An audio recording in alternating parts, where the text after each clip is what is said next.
আসসালামু আলাইকুম বন্ধুরা, সবাই কেমন আছো? আশা করি সবাই ভালো আছো। আমি আল্লাহর অশেষ রহমতে খুব ভালো আছি। আজ আমি আটা আর আলু দিয়ে একটি নাস্তা তৈরি করব, তাই ভাবলাম তোমাদের সাথে শেয়ার করি।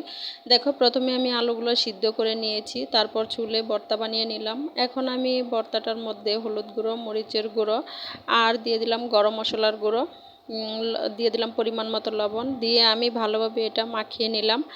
দেখো, মাখিয়ে এখন আমি পরিমাণ মতো আটা দিচ্ছি। এখানে 2 চামচ, ছোটো চামচ দিয়ে আমি 2 চামচ আটা দিচ্ছি, কোনো কাপ দিয়ে মাপি নাই।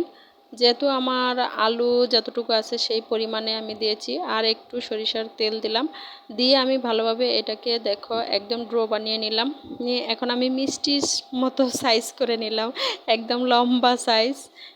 দেখতে মনে হচ্ছে যেন একদম মিষ্টি, এরকম করে বানিয়ে নিলাম। আর এখন আমি চুলায় তেল দিয়ে দিলাম। চুলাতে প্যান বসিয়ে সেটার মধ্যে তেল দিয়ে তেলটা আমি গরম করে নিয়েছি।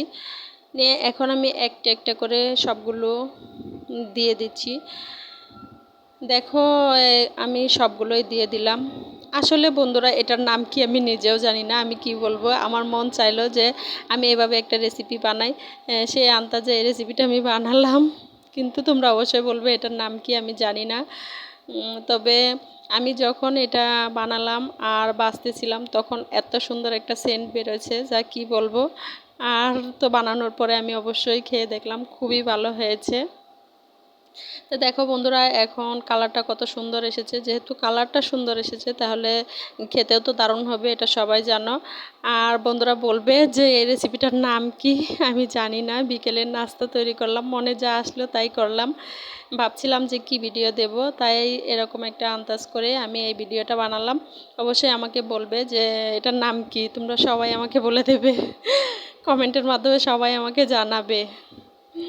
দেখো, দেখতে কত দারুণ হয়েছে। মনে হচ্ছে যেন একদম ওই যে লম্বা মিষ্টিগুলি আছে, মনে হচ্ছে যেন এই লম্বা মিষ্টিগুলোও এরকম রেখে দিয়েছি, দেখতে ঠিক এরকমই লাগছে। আর এই যে একটা ভাঙলাম, ভেঙে খেয়ে দেখলাম, ওরে বাবা কত সুন্দর দারুণ হয়েছে, যেহেতু এটা অচেনা রেসিপি। তারপর আমি এখন কি করব, এখন চলে গেলাম আমার ছোট্ট বাগানটায়। চলো তোমাদেরকেও একটু বাগানটা থেকে ঘুরিয়ে নিয়ে আসি। চলো যাই, দেখে নিয়ে আসি আমার সেই ছোট্ট বাগানে কি কি আছে। এখন আমি এই যে চলে গেলাম আমার সেই ছোট্ট বাগানের ভিতরে, আমার বেলকনির সামনে ছোট্ট যে বাগানটা সবাই জানো, সেই ছোট্ট বাগানে আমি চলে গেলাম। দেখো, এখানে আমার এই যে পুঁইশাক গাছগুলি কত সুন্দর হয়েছে। এটা হয়েছে সবুজ পুঁইশাক।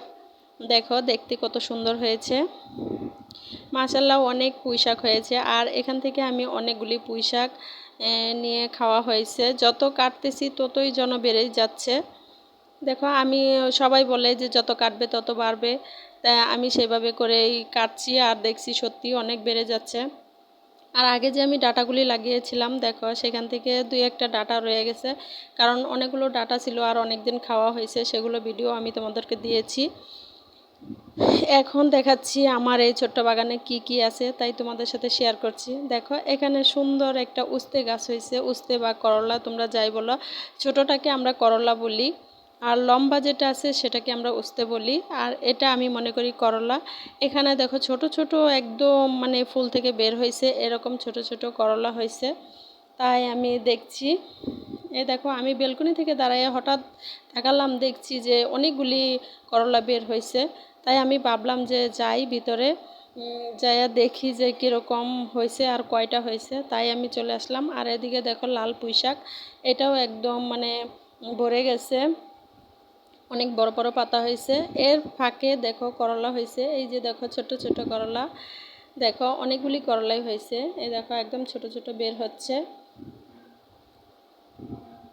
এই যে দেখতেই পাচ্ছ, আমার ছেলে তো মহা খুশি যে আম্মু দেখো আমাদের ছোট্ট বাগানটায় কত সবজি হয়ে গেছে। দেখো, এই যে দেখো কতগুলি হয়েছে, না হলে 8টা 10টা এরকম হবে। তবে গাছটা মাশাআল্লাহ অনেক সুন্দর হয়েছে এখনও। এই যে দেখো তরতাজা গাছটা, আর বড়ই হচ্ছে। জানি না আর কতটা হবে, তবে তোমরা দোয়া করো আমার সবজি গাছে যেন অনেকগুলো সবজি আসে।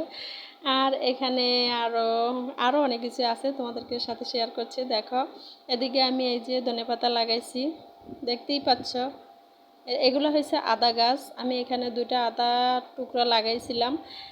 সেই আদাগুলি হয়ে গেছে। আর এদিকে যে ধনেপাতার গুঁড়াগুলি লাগিয়ে দিয়েছিলাম সেগুলোও হয়ে গেছে। দেখো কত সুন্দর হয়েছে। এখানে মরিচের বীজ ফেলাইছি, দেখো মরিচের বীজগুলি হয়েছে, ভালো বড় হয়েছে, কিন্তু এখনও মরিচের ফুল আসে নাই। আর এদিকেও পুঁই শাক আছে, এগুলো ছোট ছোট, বড় হয় নাই। এই দেখো একটা ধনেপাতা অনেক বড় হয়ে গেছে,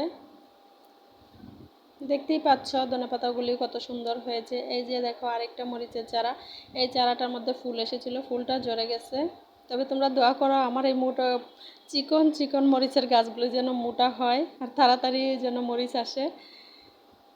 আর এদিকে দেখো পুঁই শাক আছে, পুঁই শাকগুলি এগুলো ছোটো ছোটো। আর এদিকে পেঁপের বীজ ফেলাইছিলাম, সেই পেঁপের গাছটাও হয়েছে, অনেকগুলাই ফেলাইছিলাম, তবে একটা হয়েছে। আর এদিকে এই যে ডাটা রয়ে গেছে, ডাটা এগুলো উঠানো হয় নাই যে, তাই রয়ে গেছে।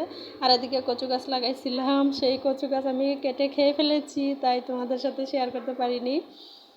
আর এদিকে দেখো এটা কি শাক, অবশ্যই তোমরা বলবে। এটা আমি শুনেছি আমার ননদের কাছে যে যশোরের মানুষ নাকি এই শাকটা খায়, কিন্তু যারা যারা অবশ্যই যশোরের মানুষ যারা দেখবে তারা বলবে যে এই শাকটা কি শাক, এই শাকের কি নাম। আমাদের আসলে ময়মনসিংহের দিকে খাওয়া হয় না, এই জন্য তোমাদের কাছে জানতে চাইলাম, তোমরা অবশ্যই বলবে, আমি কখনো খাই নাই। আর এদিকে আছে দেখো হলুদ গাছ, হলুদ লাগিয়েছিলাম, কত হলুদ হয়েছে, বড় বড় গাছ হয়ে গেছে হলুদের। দেখতেই পাচ্ছ কত সুন্দর বড় বড় হয়েছে হলুদের গাছ।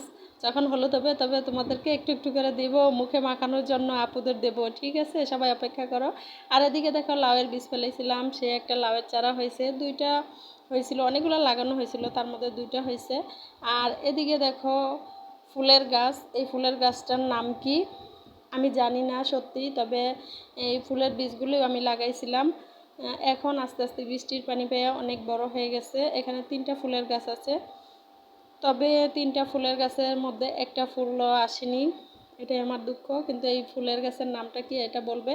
আর দেখো আমি রশি দিয়ে এরকম বেঁধে দিয়েছি যেন গাছগুলি উপরে থাকে, যেহেতু বৃষ্টির পানির জন্য একদম কাদা কাদা হয়ে যাচ্ছে সেজন্য।